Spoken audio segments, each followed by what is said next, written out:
Ex maestro de yoga advierte: no hay yoga cristiano. No hay yoga cristiano, sino que hay cristianos que hacen yoga. Dice quien fuera maestro de esa disciplina que es, advierte, un camino de vida. Hoy el belga Joseph Verlaine es sacerdote y prior de un monasterio en Francia. Su diáfana reflexión sustentada en la experiencia cuestiona los argumentos que presentan al yoga como simples y beneficios ejercicios de acondicionamiento físico y psíquico.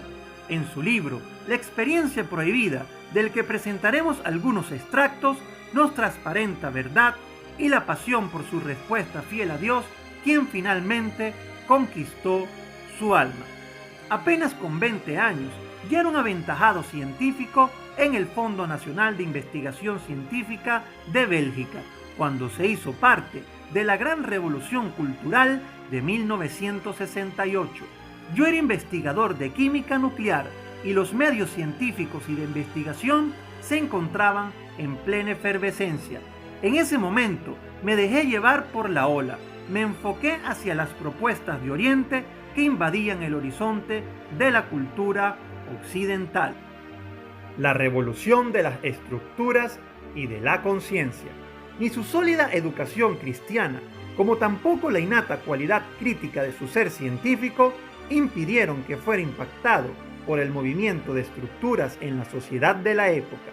Y un día cualquiera se quedó absorto ante un afiche publicitario que invitaba a practicar la meditación trascendental. Aquello de ser una vía simple, fácil y eficaz, dice, para llegar a estados superiores de conciencia y a una autorrealización plena, eran irresistibles. Me entregué a practicar intensamente de talla hasta el punto de que llegué a encontrarme tan ensimismado como si estuviera fuera de la realidad e incapaz de asumir mi labor en el laboratorio donde trabajaba. El gurú y la seducción del yoga. Es entonces cuando conoció a un renombrado seguidor del yoga. Como prestaba una atención especial a los hombres de ciencia, me recibió cordialmente. Empezó haciéndome practicar la técnica aún más intensamente, pues según él, las dificultades que experimentaban se debían a que debía relajar las tensiones profundas. Tras ese tiempo de purificación, me propuso convertirme yo mismo en maestro de la meditación y me formó para ello. Por casi 3 años exploró las afamadas bondades del yoga, permaneciendo en una comunidad espiritual en la India. Pronto fue entrenado allí, en la cuna del yoga, descubriendo, dice, que la práctica era una gran liturgia, mientras que aquí los occidentales hacían el yoga como ejercicios de relajación. Incluso cuando le dije al gurú en un viaje en Alemania que los europeos estaban haciendo yoga para relajarse, él tuvo un ataque de risa. Luego pensó por un momento y dijo: esto no evitará que el yoga haga su efecto. Quedó estremecido y reflexionando sobre todo esto en su libro La experiencia prohibida. Recuerda que a pesar de vivir belleza, armonía y serenidad durante sus prácticas, toda mi naturaleza podía exultar con una sobriedad indescriptible, salvo la punta fina de mi alma que seguía insatisfecha, deseando al amado. Joseph Marie señala en su libro que el yoga es todo un camino ajeno al que confiesa la fe. En el horizonte cristiano precisa, la elevación de que se habla es una salida de uno mismo hacia Dios y hacia los demás, en una entrega caritativa a ello. Luego agrega que este no es el horizonte del yoga, que en sí es una inmersión en uno mismo para disfrutar de una manera narcisista hacia su propia realidad absoluta, de la que quiere gozar sin compañía de nadie, sentencia, recuperando el sentido.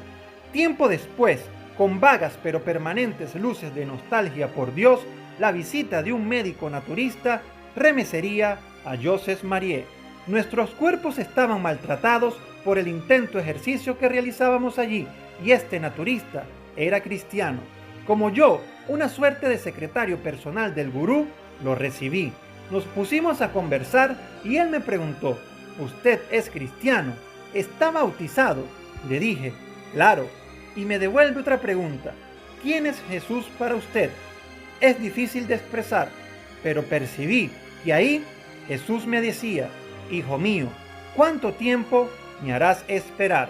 Luego de eso me di cuenta que era amado incondicionalmente, que no había ninguna sombra de juicio en la mirada, no había penitencia, sino compasión, una ternura infinita, un mar de misericordia se derramaba sobre mí y yo lloraba. Lloraba todas las lágrimas de mi arrepentimiento. No pasó mucho tiempo para que Joseph Mariel se viera revestido con la fuerza necesaria para abandonar la yoga y las prácticas del gurú. Un retorno con tropiezos. Tomó un avión de regreso a Bélgica. Con apenas un bolso arribó a Bruselas. Sin embargo, sintiéndose lleno de temores, confusos, en vez de buscar ayudas en personas de la iglesia, recurrió a personas que le parecían más idóneos para aclarar sus inquietudes. Estaban adaptados a la corriente de las tradiciones transmitidas del hinduismo, pero también como referente los evangelios. Puse mi confianza en este grupo que se decía, entre comillas, cristiano, pero la verdad es que mezclaban energía y reencarnación. Y bien, no lo sabía en ese momento, pero había entrado en una escuela esotérica. Comenzó a naufragar en ese ambiente y pronto vino un giro más radical en aquella comunidad. Dimos el giro al ocultismo. Me vi en prácticas ocultistas, en el ámbito de lo que se llamaría hoy terapias energéticas, es decir, manipular las energías ocultas con el fin de obtener curaciones. Me volví amigo de un naturista y se admiró de mis habilidades como un medium, utilizando las fuerzas ocultas sin dificultad para penetrar en la mente de otros. Estas sesiones de curación ocupaban todo mi tiempo libre, pues en realidad no había sanación, solamente un desplazamiento de síntomas. Aún así, comencé a participar de la Eucaristía, puntualiza, aunque no me había atrevido a confiar en los representantes de la iglesia, y prolongaba mis tiempos de oración con el Santo Rosario. Paulatinamente tomé conciencia de la enajeción sutil que padecía a raíz del trabajo con estas entidades, sobre todo cuando un día se manifestaron. Honesto, Joseph Mariel confidencia que escuchó extrañas voces en su trabajo. Tenía un grupo de manipulaciones que llamábamos colectividad magnética, y en un profundo silencio oía a alguien y decía cosas, pero en realidad nadie me llamaba. Estaba muy preocupado, ya que se repetía siempre. Entonces se los comenté a los dirigentes del grupo, quienes se rieron y me dijeron, para nada. No te lo hemos dicho, pero es evidente que ejerces tales poderes sin la ayuda de los espíritus. Son ángeles sanadores. Pero continuó esclavizado por estos ángeles sanadores, al extremo que en un viaje a París, cuando acudió a una Eucaristía al mediodía, en el momento de la consagración, cuando el sacerdote dice, por él, con él y en él, escuché a estos seres blasfemar vergonzosamente de Cristo, quedé petrificado. En ese instante comprendí que había sido engañado, abusado. Al final de la celebración, busqué al sacerdote y le conté mi historia, y me respondió, eso no me asombra, soy el exorcista de la diócesis. Luego de ese primer encuentro de liberación, y este detalle es muy importante, iba todos los días a misa y no pasaba nada. Los espíritus o entidades se ocultaban. Sabían que era mejor quedarse quieto, pero la autoridad que tenía el sacerdote los obligó a rebelarse para hacer la gran limpieza. Pude ser finalmente liberado con oraciones intensas. La llamada al sacerdocio maduraba el corazón de Joseph Mariel desde que había regresado de la India. Esta vez, señala, decidí aferrarme a la iglesia, tomándome el tiempo necesario para comprender mi historia a la luz del Evangelio.